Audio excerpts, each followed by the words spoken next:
అందరికీ నమస్తే అండి. సబ్స్క్రైబ్ చేయండి, లైక్ చేయండి. సో లైక్ చేయండి, ఇన్ఫర్మేషన్ అనేది ఎక్కువ మందికి షేర్ అవుతుంది.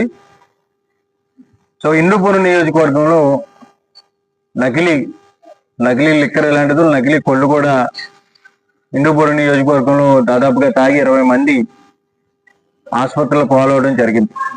సో ఏంటంటే వీళ్ళు రెగ్యులర్గా వెళ్ళి కొళ్ళు తాగేవారంట. సో దాంట్లో కల్తీ కలపడంతో వాళ్ళు ఒక్కొక్కరిగా అనారోగ్యానికి గురవడం, అక్కడి నుంచి హాస్పిటల్లో జాయిన్ చేస్తే వాళ్ళు మెంటల్గా డిస్టర్బ్ అయ్యి వాళ్ళు రకరకాలైనటువంటి చేష్టలతో ప్రవర్తిస్తూ ఉన్నారని చెప్పేసి డాక్టర్ గారు చెప్తూ ఉన్నటువంటి పరిస్థితి. సో ఇది వైఎస్ఆర్ కాంగ్రెస్ పార్టీ ట్విట్టర్ హ్యాండిల్లో అయితే ఆ వీడియోని పోస్ట్ చేయడం జరిగింది. సో వాళ్ళు మాట్లాడినటువంటి పరిస్థితి, సో వాళ్ళు మెంటల్గా డిస్టర్బ్ అయ్యి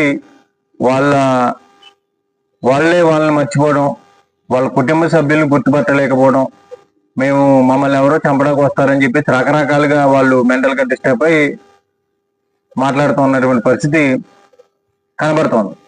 అయితే వీటిలన్నిటికీ కారణం ఏంటంటే నకిలీ కళ్ళు కారణంగా దాదాపుగా 20 మంది ఈ విధంగా హిందూపురం నియోజకవర్గంలో ఇబ్బంది పడుతూ ఉన్నారు.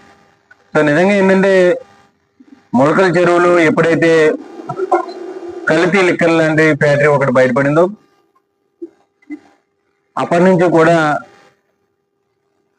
ఇలాంటి విషయాలన్నీ కూడా రాష్ట్ర వ్యాప్తంగా చర్చనీయాంశం అవుతున్నాయి.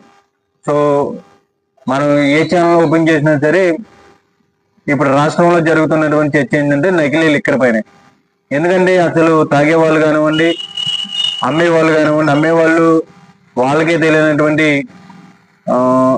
మంచి లిక్కర్ అమ్ముతామో వాళ్ళకి తెలియట్లేదు. తాగేవాళ్ళు కూడా మనం మంచిదే తాగుతామా లేకపోతే ఇది అక్రమ మార్గంలో సృష్టించి మనకి అమ్ముతూ ఉన్నారు అనేది వాళ్ళకి తెలియనటువంటి పరిస్థితుల్లోకి ఈరోజు ఆంధ్రప్రదేశ్ రాష్ట్రం ఉందంటే మనం అర్థం చేసుకోవచ్చు.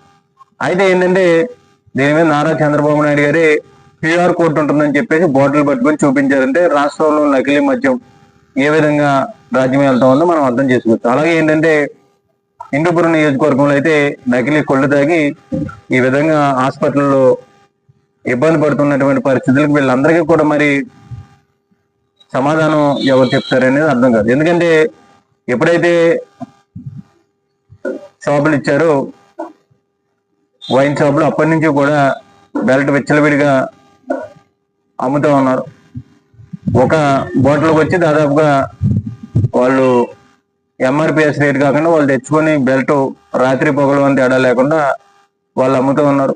సో ఆ విధంగా ఏమైందంటే మొన్న కర్నూలులో జరిగినటువంటి బస్ ప్రమాదం అని కూడా ఈ బెల్ట్ షాప్లో మందు తాగి ఆ బైక్ డ్రైవర్ ఎవడైతే ఉన్నాడో అతను కారుని ఢీకొనడం, అక్కడ నుంచి ఆ కారుకి ప్రమాదం జరగడం, ఆ కారులో ఉన్నటువంటి 19 మంది సజీవ దహనం అయిపోవడం కూడా ఈ బెల్ట్ షాపుల్లో అమ్మేటటువంటి మందు ద్వారానే జరిగినట్టుగా కొన్ని నివేదికలు కూడా రావడం జరిగింది.